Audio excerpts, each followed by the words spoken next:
Bapak Ibu sekalian yang berbahagia, sehat semua Bapak Ibu? Dingin? Ini memang masjidnya yang dingin.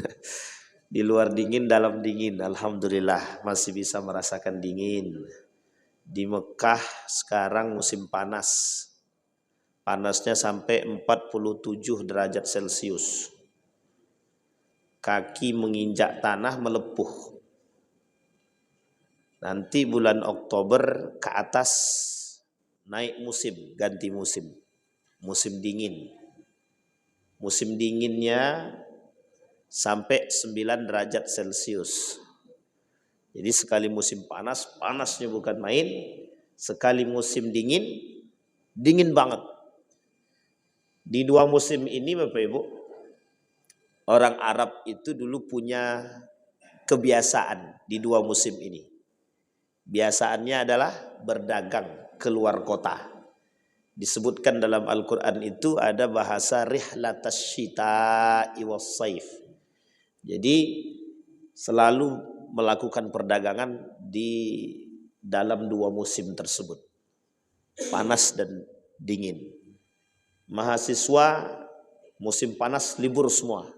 Libur.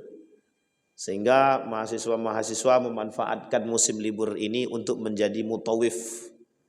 Ketika berangkat jamaah umroh banyak. Nah, jadi mahasiswa-mahasiswa Madinah itu, yang Madinah, yang Mesir, yang di mana-mana lah, itu mereka sengaja menunggu hari libur ini, musim panas ini. Cuma yang libur musim panas saja, musim dingin mereka nggak libur. Padahal kalau dia musim dingin, itu kalau di Madinah, itu dinginnya sampai ke tulang. Saya pernah menginjakkan kaki di Turki sampai minus 10 derajat Celcius. Langsung jadi es batu. Orang-orangnya pun bisa jadi es. Tapi tak sampai ke tulang pun dingin, biasa saja dingin. Dingin memang, dingin banget. Tapi tidak menusuk banget enggak. Di Madinah 9 derajat Celcius. Tapi sampai ke tulang-tulang kita mau patah rasanya. Nah, itu bedanya. Kalau di Turki sampai minus 10 derajat Celcius itu tidak sampai ke tulang. Tapi kalau Madinah sampai ke tulang. Anginnya ya Rabb. Jadi memang kelebihan yang Allah berikan. Tapi kalau di sini insya Allah belum sampai 9 derajat Celcius lagi. Baru terasa sekitar 18-19 lah. Kalau sempat 9 derajat Celcius kayaknya keluar semua kita Pak. Saking dinginnya. Baik Bapak Ibu. Di subuh hari ini, kata Nabi dalam hadisnya, Bismillahirrahmanirrahim. La tazalu ta'ifatum min ummati zahirina 'alal haqq. La yadurruhum man khazalahum hatta ya'ti amrallahi wa hum kadzalik. Di dalam Al-Qur'an Allah berkata, ahasiban nas an yutraku an yaqulu amanna billah wa hum la yuftanun. Ahasiban nasu an yutraku an yaqulu amanna wa hum la yuftanun. Kata Allah di dalam Al-Qur'an, apakah manusia-manusia itu mengira mereka tidak akan mendapatkan ujian setelah mereka, atau mereka merasa ditinggalkan setelah mereka beriman? Wahum la yuftanun, atau mereka tidak diuji? Sesungguhnya tidak, mereka pasti akan diuji. Jadi sekalipun kita beriman tetap kita dapat ujian. Jadi kalau bahasanya para orang-orang sufi itu, iman itu ujian, apalagi maksiat. Baik ujian apalagi buruk. Iqtaraba lin-nasi hisabuhum wa hum fi ghaflatin mu'ridun. Kata Allah, telah dekat hisab kepada mereka, tapi mereka masih lalai. Ma ta'tihim min dzikrin min rabbihim muhdatsin illa istama'u wa hum yal'abun. Tidak akan datang kepada kalian, bukan tidak akan datang, tidak sampai kepada kalian, tidak datang kepada mereka, bahkan mereka tidak berzikir kepada Allah kecuali mereka menikmati apa yang mereka lakukan dan apa yang mereka permainkan. Ya bani Adam, khalaqtuka lil ibadati fala tal'ab wa razaqtuka ar-rizqa fala tad'ab. Kata Nabi, kata Allah dalam hadis qudsi, wahai anak Bani Adam, aku ciptakan kalian untuk beribadah, jangan main-main. Aku berikan engkau rezeki, kusuruh kalian mencari rezeki, jangan merasa capek. Kalau Nabi SAW, bu'ithtu ana was-sa'ah kahatain, gitu Nabi. Aku diciptakan, bu'ithtu, aku diangkat, dinobatkan, ana, saya, was-sa'ah, dan hari kiamat, kahatain, gitu Nabi. Seperti ini. Nabi digandeng dengan hari kiamat dalam hadisnya begini. Kata Nabi, aku dengan hari kiamat itu seperti ini. Maksudnya apa itu? Armageddon, dalam kitab Armageddon itu dikatakan, dan dalam kitab As-Sa'ah itu, Asrarus Sa'ah al-Sughra wal-Kubra, Syekh Mutawalli Sya'rawi, Fatahillah juga sama. Lahirnya Nabi, tanda hari kiamat, kecil. Wafatnya Nabi, tanda hari kiamat. Jadi hidupnya Nabi, lahirnya Nabi adalah awal mula tanda datangnya hari kiamat kecil. Jadi lahirnya Nabi itu adalah tanda datangnya hari. Maka Nabi disebut dengan akhirul anbiya. Kata para ulama, itu menunjukkan isyaratun an akhiriz zaman. Nabi terakhir. Berarti setelah Nabi tak ada Nabi yang lain. Maka kata para ulama, isyaratun an akhiriz zaman. Tanda isyarat akan datangnya akhir zaman. Jadi kita ini sekarang sudah berada di akhir zaman. Berarti kalau sudah berada di akhir zaman tak lama lagi Pak Ustaz. Itu tak bisa diprediksi. Ada yang memprediksi Pak Ustaz? Ada. Ada yang mengatakan setelah merdekanya Palestina, itu kejayaan kemerdekaan Palestina, kehancuran Madinah, setelah kehancuran Madinah, keberkahan Madinah, nanti muncul masa 100 tahun, kemudian kata para ulama hancur kiamat. Berarti berapa tahun lagi? Wallahu a'lam. Yang jelas sekarang siap-siap. Kita berada di akhir zaman. Innas sa'ah la'atiyatun la raiba fih. Kiamat itu pasti datang, tidak akan mungkin mundur, tidak akan mungkin tak terjadi. Tapi kiamat itu pasti terjadi. Hanya saja sifatnya masih gaib.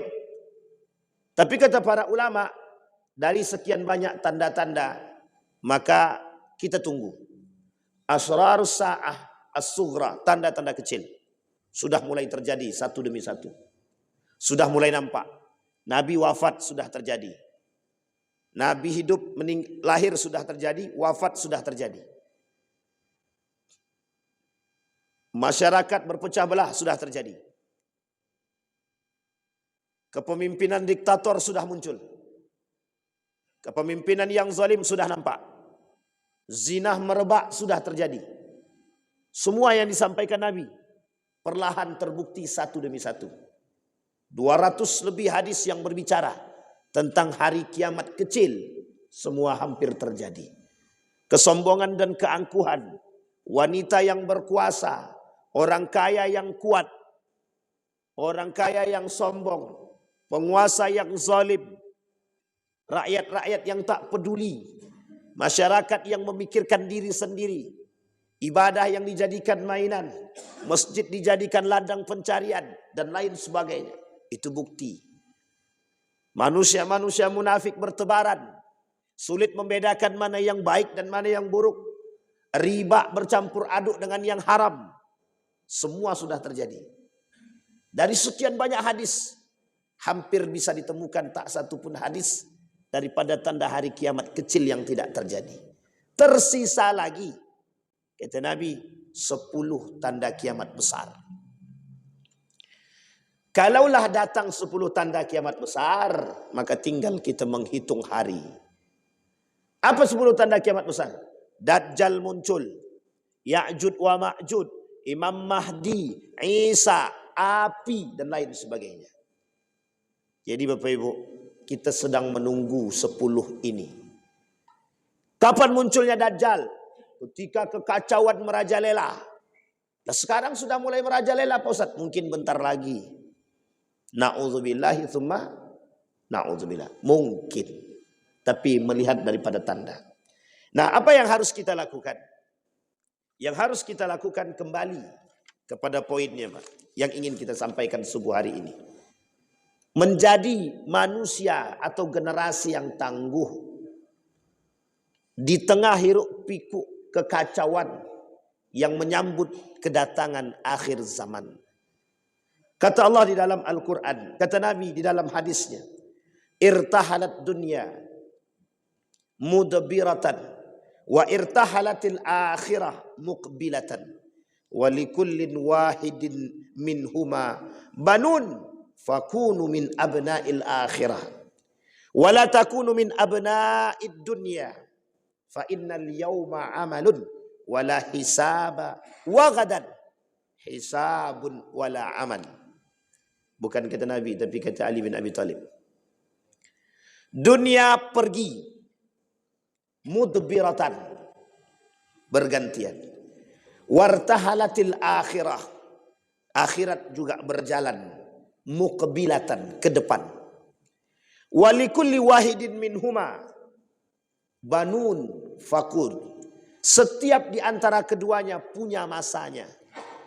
Fakud abna'ad dunya. Fala takunu abna'ad dunya.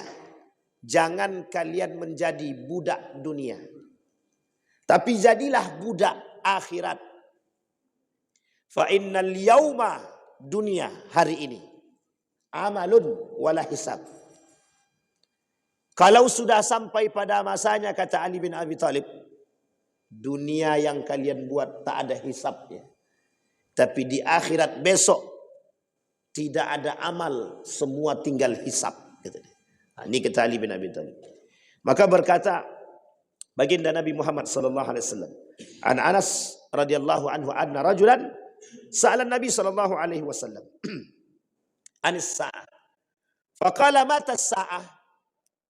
Ketika seorang pemuda bertanya kepada Nabi, kapan datang hari kiamat? Nabi bilang, wa madza a'datta? Apa yang telah kau persiapkan?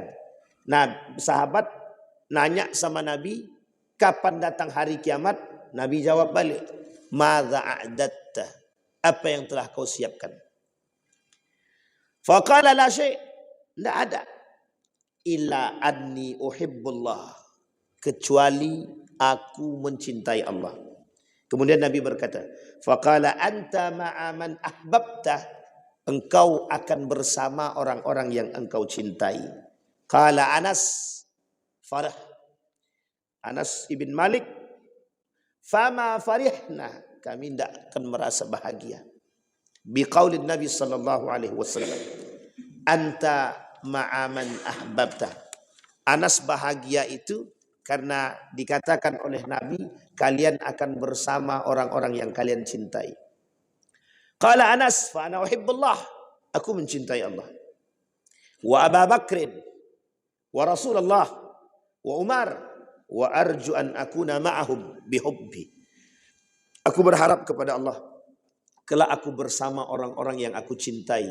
Allah, Rasulullah, Umar bin Khattab, Abu Bakrin, wa an akuna ma'ahum, dan aku berharap bersama mereka. Iyyahum wa in lam a'mal bimithli a'malihim. Tapi bagaimana aku bisa mendapatkan posisi seperti mereka jika seandainya aku tak melakukan perbuatan amal seperti yang mereka lakukan. Baik Bapak Ibu. Sekarang Bapak Ibu yang harus kita waspadai. Kata para ulama yang harus kita waspadai hari ini adalah di mana ada satu masa makhafatun la yudrikuhun nas. Ada satu masa di mana manusia tak sadar bahwa kondisi itu dalam keadaan darurat, genting. La yudrikuhum. Manusia tidak sadar. Di mana pada masa saat itu manusia berlepas diri seolah-olah yatamatta'un bima atahumullah. Mereka merasa gembira dengan apa yang ada pada mereka hari ini. Wa yansawna 'anillah, dan mereka melupakan Allah. Nah, Bapak Ibu sekalian yang berbahagia, kata para ulama, kondisi itu akan datang saatnya. Kapan itu? Kita melihat indikasi itu hari ini. Manusia hari ini menikmati kehidupan. Sampai muncul bahasa, udah apa yang ada di depan mata nikmati aja dulu. Ntar tinggal tobat aja, selesai. Bermaksiat aja sekarang, nanti tobat. Ya kalau Allah panjangkan umur, kalau Allah matikan ketika dia bermaksiat. Na'udzubillahi tsumma na'udzubillah. Tapi Bapak Ibu, memang begitu kondisinya. Sekarang kita lihat kondisi kita sekarang. Berapa banyak manusia hari ini menikmati hari ini dengan diri mereka. Apa mereka tak pernah sadar akan azabnya Allah? Tidak. Apa kata mereka? Sama, manusia hari ini sama dengan jahiliyah pada masanya. Apa kata mereka? Bani Israel. Mana Tuhan kalian yang sekiranya mendatangkan azab bagi kami? Kata mereka kepada Nabi Musa, ya Musa, katakan kepada Tuhanmu yang engkau janjikan azab bagi kami. Kami punya harta, kami punya kekuasaan. Tidak akan datang azab itu kepada kami. Manusia hari ini memang tidak meminta secara langsung, tapi secara perilaku mereka sedang menentang Tuhan. Kenapa demikian? Ya'rifuna ma yunkirun wa yaf'aluna ma yunkirun. Mereka mengerti, paham dengan apa yang seharusnya mereka ingkari, tapi mereka melakukan keingkaran tersebut. Zina, paham mereka Pak. Coba Bapak Ibu tanya sama pelaku-pelaku pezinah itu. Apa kalian tak takut dengan azab Allah?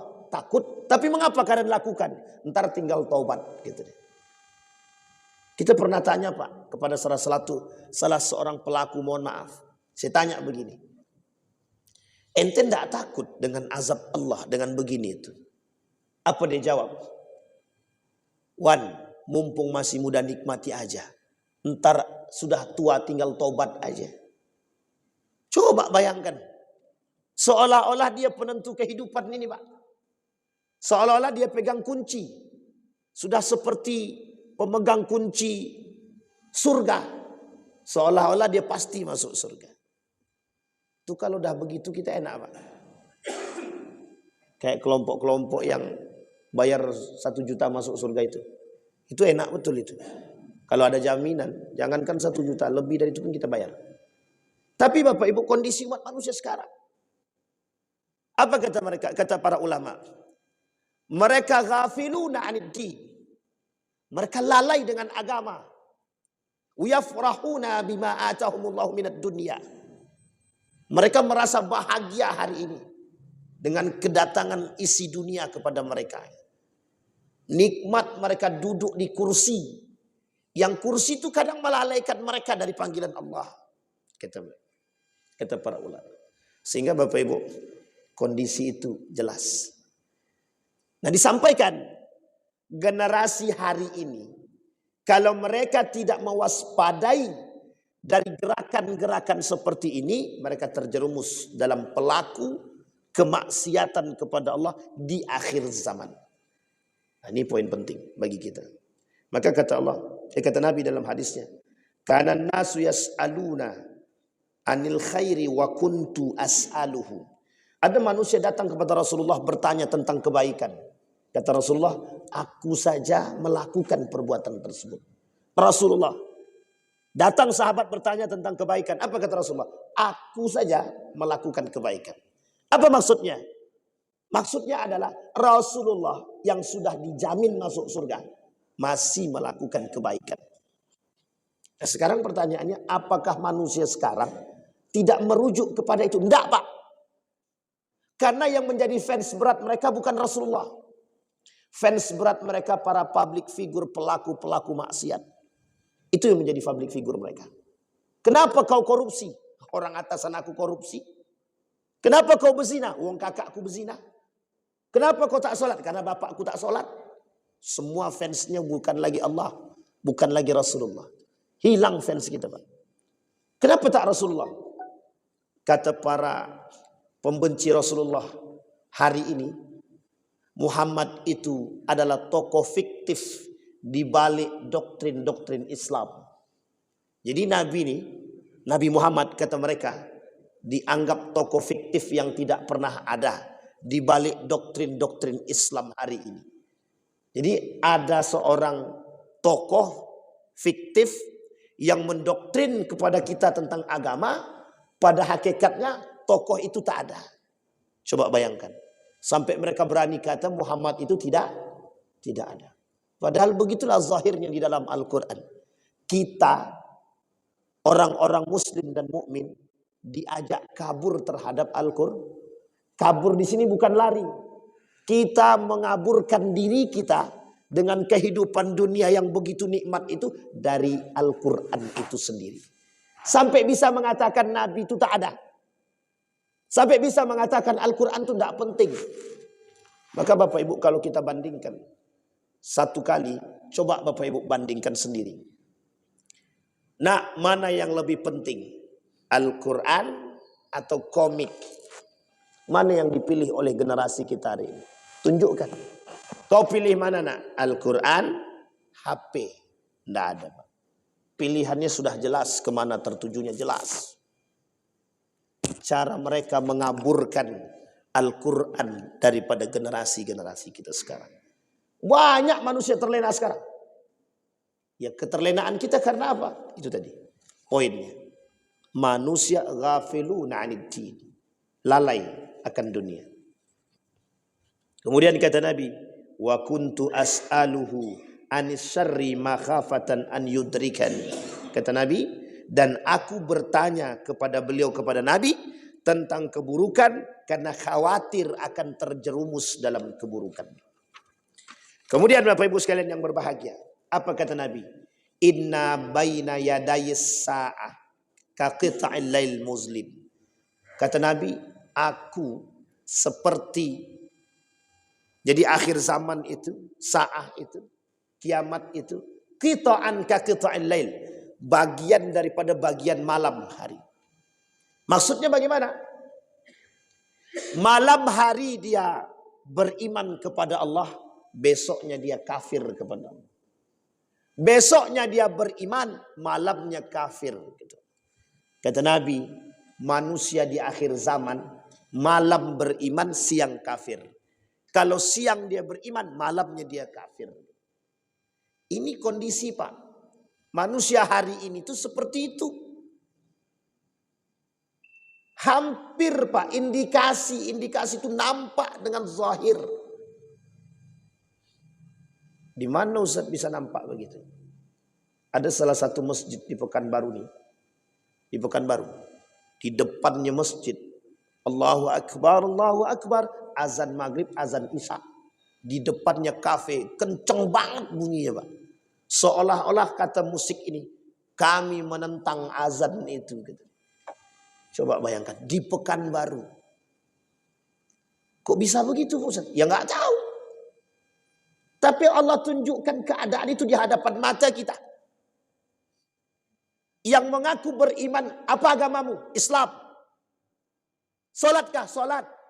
Di mana kau solat? Di dalam kafe. Oke. Kapan kau solat? Tapi bisakah kita solat dengan tenang di tengah bunyi musik yang besar? Wallahu a'lam. Salat kalian salat. Zina kalian iya. Apa jawaban mereka? Kelak salat kami akan merubah perilaku zina kami. Amin ya rabbal alamin. Tapi Bapak Ibu sekalian yang berbahagia, yang kita harus lihat hari ini, bagaimana maksud dibalik kalimat-kalimat yang sederhana, seolah-olah pengaburan agama dalam diri umat manusia hari ini. Tenang Wan, kami kan yang penting sholat. Kami sholat kok. Dimanapun kami main kami sholat kok. Salahkah pernyataan ini? Salahkah?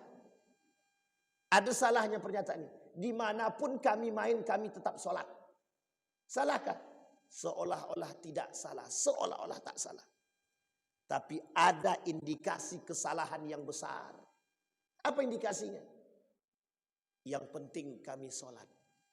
Masalah betul tidak betulnya belakangan. Masalah tepat atau tidak tepat waktunya belakangan. Yang penting kami sholat. Dimanapun kami pasti sholat. Sehingga mohon maaf, orang tua yang berkata kepada anaknya, "Nak, yang penting engkau sholat. Jangan sampai tinggalkan sholat." Sehingga mohon maaf, masjid tak ada isi. Kenapa yang penting kami sholat? Mau di kafe kah? Mau di bar-bar kah? Mau di mana-mana yang penting kami sholat. Uniknya, habis sholat main domino. Habis sholat main biliar. Yang penting kami sholat. Itu dulu Pak. Secara sedikit kita melihat bentangan kalimat itu kayak seolah-olah betul. Tapi bagaimana kalimat itu bisa dikatakan salah ataupun betul? Ada unsur mencampur adukkan seolah-olah, Tuhan kami sedang berzina, ntar setelah zina kami sholat. Tuhan ntar dulu sholatnya kami zina dulu, ntar setelah zina kami sholat. Atau Tuhan aku sholat dulu, ntar setelah sholat aku zina. Seolah-olah begitu Pak. Seolah-olah ingin mengatakan bahwa apa yang kami buat ini tidak menjadi bagian daripada ibadah. Jadi Pak mohon maaf, orang sekarang nih, manusia sekarang nih, enggak tahu Pak. Sangat beruntung kita semua ini Pak. Sangat beruntung betul kita semua nih. Allah belum turunkan azabnya untuk kita semua nih. Kenapa saya katakan? Karena Pak mohon maaf, biasanya kalau banyak pelaku zina di satu negeri, itu Allah hancurkan sak negeri-negerinya Pak. Kaum Ad, kaum Samud. Itu berimannya ada, yang tak beriman juga banyak. Dihancurkan Pak, satu negeri dihancurkan. Lah ini pelaku korupsinya hampir satu negeri. Masih Allah belum hancurkan. Kita bersyukurnya di situ. Pelaku zinanya hampir setiap gang nampak. Tapi Allah masih belum hancurkan. Pelaku ribawinya terang-terangan. Tapi belum Allah hancurkan. Kita masih bisa bersyukur. Coba bayangkan. Bezinahnya banyak. Bejudinya banyak. Berita yang kita temukan baru-baru ini. Mayoritas anggota dewan pemain judi online. Jangan tersinggung ya. Tapi begitu keadaannya. Itu berita resmi pemerintah. Coba bayangkan. Mayoritas pemain judi online. Na'udzubillah. Pertanyaannya, apa mereka tidak tahu dengan hukum? Tahu. Maksudnya apa yang mereka lakukan? Ihmalul hukmi an hukmi syar'i. Meremehkan hukuman agama. Meremehkan syariat. Meremehkan nilai. Munafik. Baik Bapak Ibu. Sampai di sini bisa dipahami ya Bapak Ibu ya. Kondisi. Sehingga Bapak Ibu, apa kata Allah? Wa idza qila lahum la tufsidu fil ardi. Ayat ini sangat cocok untuk kita hari ini.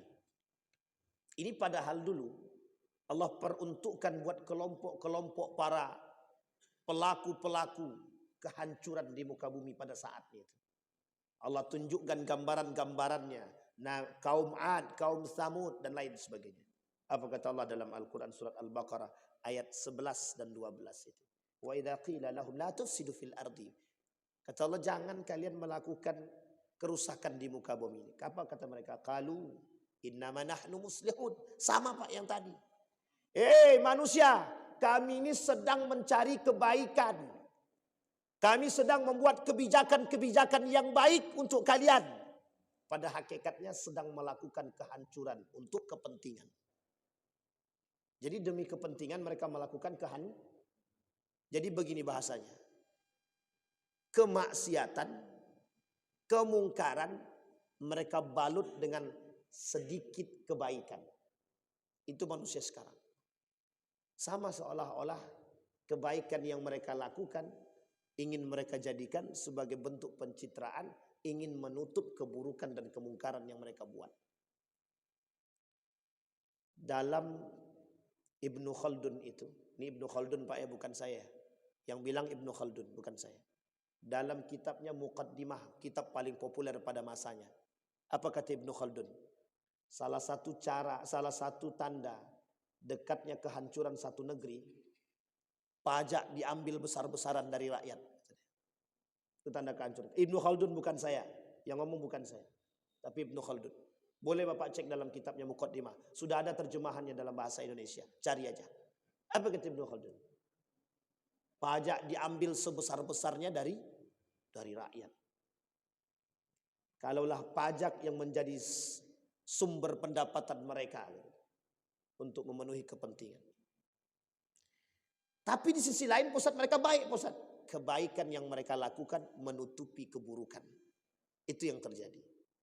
Maka Bapak Ibu sekalian yang berbahagia, kondisi itu mulai kita lihat sedikit demi sedikit. Kata Ibnu Katsir, bahwa penukilan Imam Abu Ja'far, janganlah kalian bermaksiat di muka bumi ini. Karena salah satu bentuk kehancuran itu dilibatkan atau dirasakan daripada kemaksiatan itu. Ini bagaimana kita tidak maksiat? Jalan selangkah tengok kanan kiri maksiat. Jalan lagi selangkah tengok kanan kiri maksiat. Hampir sepanjang jalan penuh dengan kemaksiatan. Maka kita butuh Pak seperti Imam Syafi'i. Jalan tunduk ke bawah. Tidak usah tengok kiri kanan. Ambil kapas tutup telinga. Karena yang kita pandang maksiat semua. Sekarang saya coba Bapak Ibu ajak refleksi. Siapa yang sering berangkat ke CFD, Car Free Day? Bapak Ibu sering berangkat ke sana? Tidak sering berangkat ke Car Free Day? Alhamdulillah. Berarti Allah selamatkan gitu. Tapi yang datang kan selamat juga Ustaz. Yang selamat. Yang tak selamat ya tak selamat juga. Tapi perhatikan baik-baik Bapak Ibu. Ketika Bapak Ibu berjalan dalam Car Free Day atau berjalan dimanapun, berapa banyak kemaksiatan yang kita pandang. Coba sesekali hitung kemaksiatan. Sesekali Pak. Kami pernah, mohon maaf Pak, saya pengalaman pribadi di Yogyakarta. Itu ketika kami keliling jalan lari-lari pagi di satu tempat, dia ada tempat khusus. Sepanjang itu Pak, tak terhitung berapa banyak maksiat yang kita lihat. Maksiat apa Ustaz? Banyak lah pokoknya, jangan tanya. Kalau secara eksplisit bahaya itu. Apalagi khusus buat bapak-bapak. Kalau tak pandai jaga mata, maksiat terus sepanjang jalan. Coba bayangkan. Semua kemaksiatan Pak. Makanya mohon maaf. Imam Syafi'i tunduk ke bawah kalau jalan. Kenapa dia tunduk ke bawah? Dia tak mau melihat Pak. Karena lisan nih Pak, lisan kita nih. Yang bermaksiat kepada Allah nih. Menengok nampak sedikit yang janggal, mesti komentar tuh Pak. Tapi kalau tidak dikomentari, tidak ada rasa nikmatnya Pak. Sehingga kata Imam Syafi'i tunduk ke bawah. Tutup telinga. Seolah-olah dia tak mendengarkan apapun Pak. Tapi sekarang itu yang kita lihat. Jalan selangkah maksiat. Jalan selangkah maksiat. Kalau sepanjang jalan dari sini sampai ke depan ada 10 maksiat, berarti harus 10 kita kasih tahu.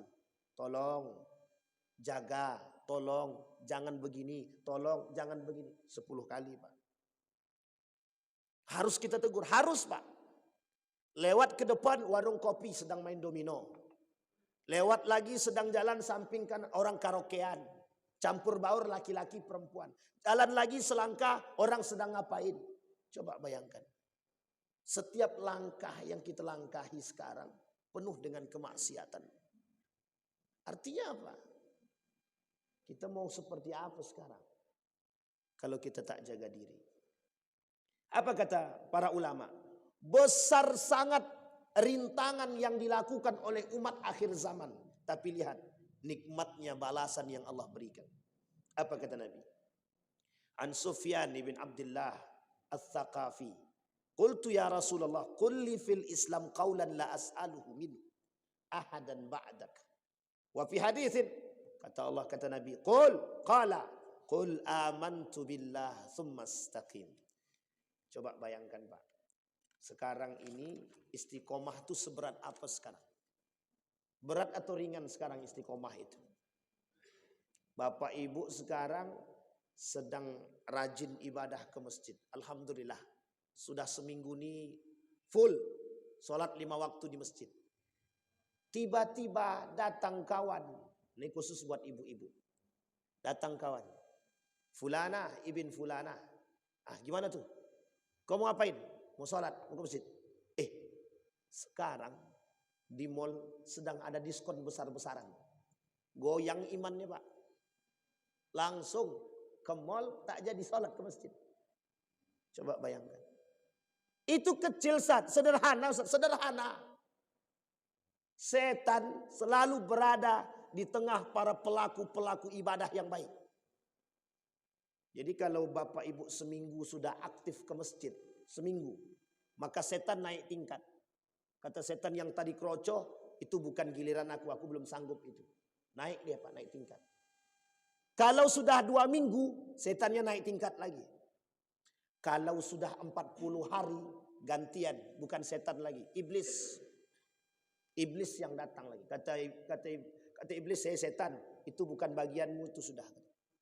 Naik iblis Pak. Makin naik tingkatnya. Sampai kata Allah kata, apa kalian merasa ketika kalian beriman sudah tidak ada ujian? Tak. Beriman pun kita tetap masih banyak ujian. Sehingga rajin kali kita ke masjid. Semakin rajin kita ke masjid, semakin sering bisikan itu yang datang kepada kita.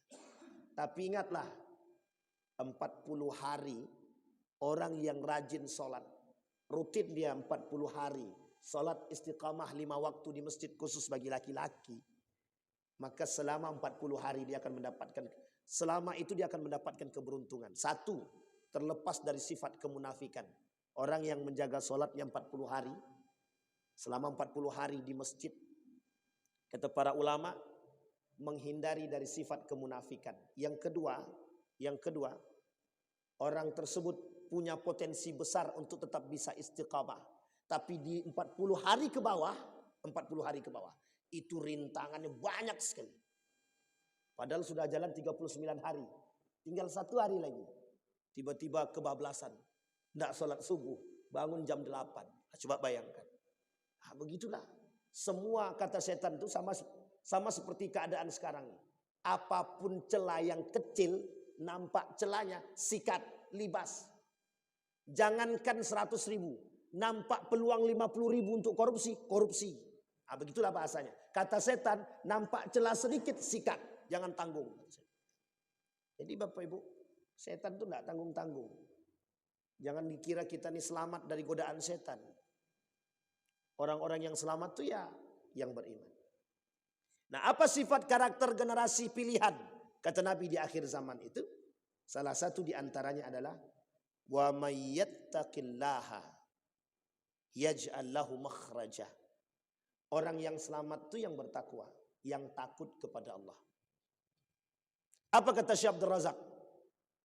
Kaifa yattaqi wa ma yadri kaifa yattaqi.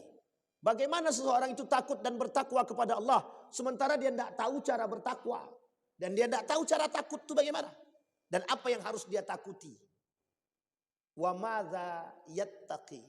Apa yang harus kami takutkan? Kata para ulama, yang harus kita takuti adalah fitnah. Maka Bapak Ibu, kata Ibnul Qayyim Al-Jauziyah, ada 2 hal. Fitnah itu. 1, syubhat. Yang kedua, syahwat. Fitnah yang paling besar hari ini, yang kita tampung, yang kita hadapi, yang sifatnya remeh-temeh, Tapi berat seberat-beratnya. Apa kata Nabi? Kata Ibnu Qayyim Al-Jauziyah, fitnah syubhat dan syahwat. Syubhat, semua perbuatan itu syahwat. Syubhat, mengantarkan kita kepada syubhat. Syahwat, apa tak lagi syahwat ini Pak? Dua-duanya bergandeng yang selalu ada. Selamat daripada syubhat, belum tentu selamat daripada syahwat. Selamat daripada syahwat, masih ada syubhat yang mengintai. Sampai di sini bisa dipahami Bapak Ibu? Maka Bapak Ibu, sebelum kita tutup, kata para ulama, kata Nabi, berjamaahlah, berjamaahlah. Kembali kepada jamaah. Karena sesungguhnya keselamatan itu, kata para ulama, tidak diukur dengan kesendirian. Di akhir zaman, bergandeng tangan demi keselamatan itu lebih sangat terjaga ketimbang berjalan sendirian. Saya ulangi Pak. Di akhir zaman, berjalan dengan bergandeng tangan itu lebih selamat daripada berjalan sendirian tanpa gandengan. Ini maksudnya bukan pasangan hidup, tapi berjamaah. Jadi saling mengingatkan. Kalaulah yang di masjid ini kita tengok satu-satu. Oh Pak Ketua, dia yang bersaksi kepada Allah. Ya Allah, si Fulan bin Fulan, jamaah masjid Raudhatul Amilin. Tidak nampak ya Allah. Tapi dulu ya Allah, setiap waktu dia sholat, saya tahu betul. Kemudian Allah kata, siapa namanya Fulan bin Fulan? Disaksikan sama yang lain. Betul, betul. Tarik Pak. Yang dari neraka masuk ke surga. Begitulah hebatnya orang-orang yang berjamaah. Khusus bagi manusia di akhir zaman, kata Nabi, berjamaah itu lebih mendekatkan mereka kepada pahala yang besar.